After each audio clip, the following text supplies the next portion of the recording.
கடலூர் மாவட்டம் நெய்வேலி அருகே உள்ள என்எல்சி நிர்வாகத்திற்காக 25,000 ஏக்கர் விவசாய நிலங்களை கையகப்படுத்தி கொடுக்க அமைச்சர்கள் ஏன் துடிக்கிறார்கள் என்று பாமக தலைவர் அன்புமணி ராமதாஸ் கேள்வி எழுப்பியுள்ளார்.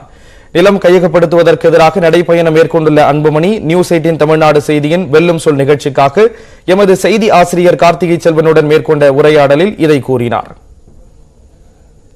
நில எடுப்புங்கிறது நில பறிப்புன்னு சொல்றீங்க. எந்த அடிப்படையில் இந்த குற்றச்சாட்டை முன்வைக்கிறீங்க? ஒரு பொதுத்துறை நிறுவனம் அது ஒரு வளர்ச்சிக்காக செய்துன்னு ஒரு பார்வையை முன்வைக்கிறாங்க மத்திய அரசை ஆதரிக்கக்கூடியவர்கள். நில பறிப்புன்னு அதை எப்படி நீங்க குறிப்பிடுறீங்க?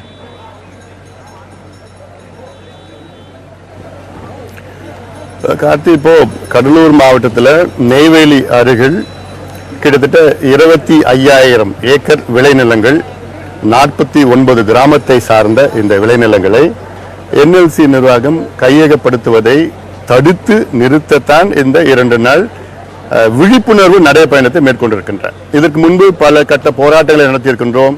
சமீபத்தில் பூட்டு போடுகின்ற அந்த முன் அறிவிப்பு போராட்டம் நடத்தணும். அதற்கு முன்பு பல வகையான போராட்டங்கள் நடத்தியிருக்கோம் என்எல்சி எதிர்த்து.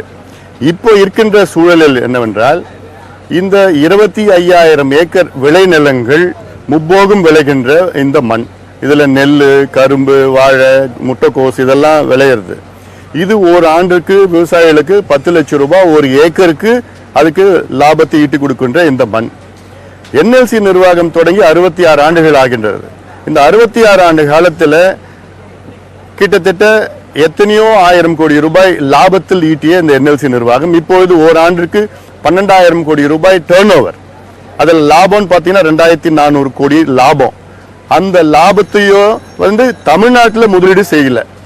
அது மட்டும் இல்லாமல் இங்கே இருக்கிற மக்களுக்கு இவ்வளோ காலமாக வேலை வாய்ப்பு கொடுக்கல. ஏதோ அவங்க முதலாளி போன்ற நம்ம விவசாயிகள் தொழிலாளிகள் போன்ற அடிமைகளாக கெஞ்சிட்டு இருக்கிறோம். இவ்வளோ நாளாக கெஞ்சிட்டு இருந்தோம். இதுக்கு முன்பு என்எல்சி தொடங்க காலத்தில் 37,000 ஏக்கர் நிலத்தை கையகப்படுத்தி தான் என்எல்சி தொடங்கினாங்க 1956. அப்போ 25,000 பேர் அதில் பாதிக்கப்பட்டவங்க. அதில் பார்த்தீங்கன்னா வெறும் 1,800 பேருக்கு தான் வேலையை கொடுத்தாங்க. இப்போ எல்லாமே ரிட்டையர் ஆகிட்டாங்க. அதில் ஒருத்தர் கூட கிடையாது ரிட்டையர் ஆகிறது.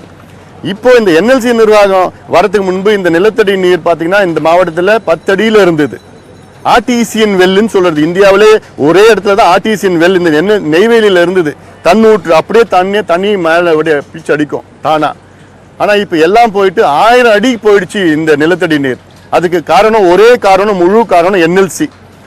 ரெண்டாவது பார்த்தீங்கன்னா சமீபத்தில் 299 பொறியாளர்களை வேலைக்கு எடுத்தாங்க என்எல்சி. சமீபம் தான் நான் போன வருஷம் சொல்றேன். அதில் ஒருத்தர் கூட தமிழ்நாட்டை சார்ந்தவர் கிடையாது. நெய்வேலி விட்டுடுங்க, கடலூர் விட்டுடுங்க, தமிழ்நாட்டை சார்ந்தவர் கிடையாது. 55,000 கோடி ரூபாய் ஒரிசாவிலையும் உத்தரப்பிரதேஷ்லையும் பீகார்லையும் ஜார்க்கண்ட்லையும் ராஜஸ்தான்ல முதலீடு செய்யற என்எல்சி இந்த பகுதி மக்களுக்காக, இந்த பகுதியின் வளர்ச்சிக்காக எந்த ஒரு முதலீடும் கிடையாது. அதில் விவசாயத்துறை வேளாண் துறை அமைச்சராக இருக்கிறார் எம்ஆர்கே பன்னீர்செல்வம், அவருடைய மாவட்டம் இது. கணேசன் இன்னொருத்தர் இருக்கிறாரு, அவருடைய மாவட்டம். இதில் இவங்க 2 பேரும் சேர்ந்து ஏன் இந்த நிலத்தை இவ்வளோ 25,000 ஏக்கர் அந்த நிலத்தை ஏன் என்எல்சிக்கு கையகப்படுத்தி கொடுக்கணும் துடிச்சிட்டு இருக்கிறாங்க? என்னுடைய கேள்வி. என்ன காரணம் துடிச்சிட்டு இருக்காங்க? தூத்துக்குடி மாவட்டம் கயத்தாறு ஊராட்சிக்கு உட்பட்ட